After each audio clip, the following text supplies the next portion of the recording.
ওম অখণ্ড সংহিতা বা শ্রী শ্রী স্বামী স্বরূপানন্দ পরমহংসদেবের উপদেশ বাণী ষষ্ঠ খণ্ড। ভগবানের কাজে আত্মদান করো। শেষ রাত্রে উঠিয়া শ্রী শ্রী বাবামণি মুঙ্গের নিবাসী জনৈক ভক্তকে পত্র লিখিলেন। পরমেশ্বরের কৃপা অপার ও অপরিসীম। তিনি তাঁর কৃপার শক্তিতে একটি ক্ষুদ্র ধূলিকণাকে পর্বত শিখরে পরিণত করিতে পারেন, একটি শুষ্ক তৃণখণ্ডকে বজ্রের বীর্য দান করিতে পারেন।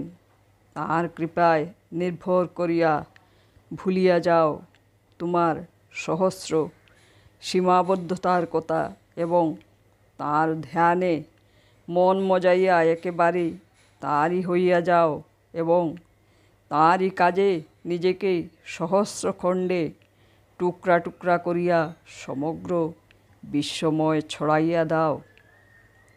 তপস্বী হও, দুঃখ দূরে যাইবে। ত্রিপুরা বিদ্যাকূট নিবাসী জনৈক ভক্তকে শ্রী শ্রী বাবামণি লিখিলেন, সাধন না করিয়া কেহ শান্তি পায় নাই। তপস্বী হও, দুঃখ তোমাকে দেখিয়া দূরে পলাইবে। প্রেমিক হও, দুঃখ দূরে যাইবে।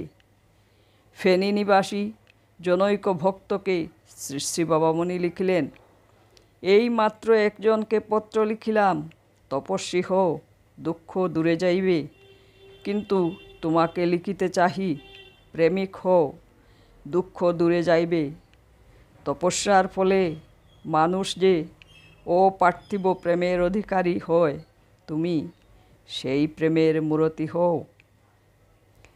কুদাল মারিয়াও ধ্যান ভজন চলে। রৌদ্র না উঠিতেই শ্রী শ্রী বাবামণি মাটি কাটা শুরু করিয়াছেন। মাটি কাটা শেষ হইতে বেশ রৌদ্র উঠিল। সকলেই শ্রান্ত শরীরে একটা গাছের ছায়ায় বসিলে জনৈক পথচারী ব্যক্তি জিজ্ঞাসা করিলেন, শ্রী শ্রী বাবামণি সাধু হইয়া মাটি কাটিতেছেন কেন?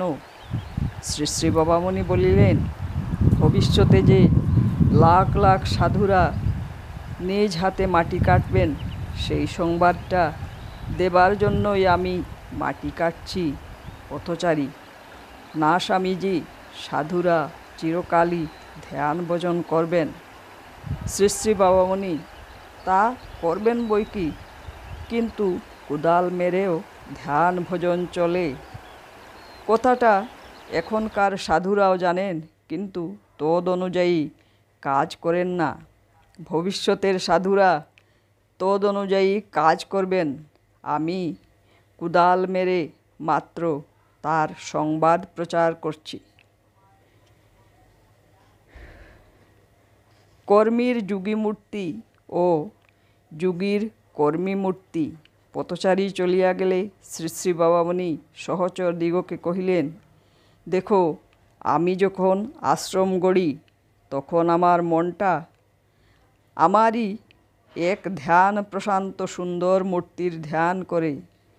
এক এক কুদাল মাটি কাটি আর দেখতে পাই যেন সর্বসংস্কার বিরহিত, কামনা কলুষ বর্জিত, পরম তত্ত্ব নিমজ্জিত এক মহাযোগীরূপে ওই আমার যেন কুটির কানাতে বসে বসে সর্বজীবের আমি কল্যাণ সাধন করছি। আমার যেন দুটা অস্তিত্ব। এক অস্তিত্বে আমি সব কিছু বহির্মুখ কর্মের দ্বারা ধ্যান স্তিমিত লোচন যোগীরাজের যোগ সাধনার আনুকূল্য সৃষ্টি করছি। অপর অস্তিত্বে আমি যেন নির্বিকল্প হয়ে কর্মরত আমারই সর্বতভদ্র সেবা গ্রহণ করছি। পুপনকিতে দালান গেতে চললাম মৌনী হয়ে, তাতে একটা বছর নিশ্চিন্তে তপস্যা করব বলে। কর্মে আমার কত উদ্যম, শ্রমে আমার কি ক্লান্তিহীন আত্মনিয়োগ, কিন্তু মৌনব্রতের সময় চলে এলো, অথচ দালানখানা তৈরিই হলো না।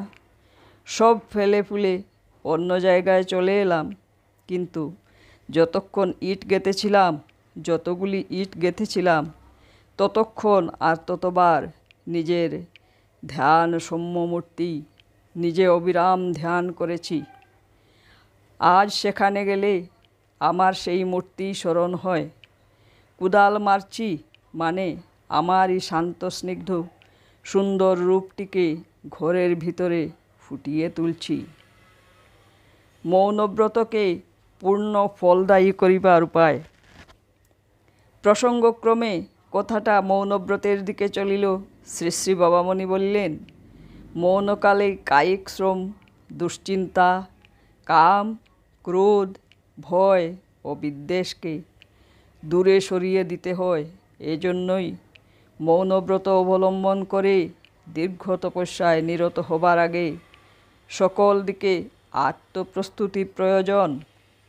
দুরন্ত কায়িক শ্রমের প্রয়োজন কমিয়ে দাও, দারুণ দুশ্চিন্তার কারণগুলি দূর করে দাও, ইন্দ্রিয় তাড়নার অবাধ্য উচ্ছ্বাসকে আংশিক হলেও দমন করবার ক্ষমতা অর্জন করো।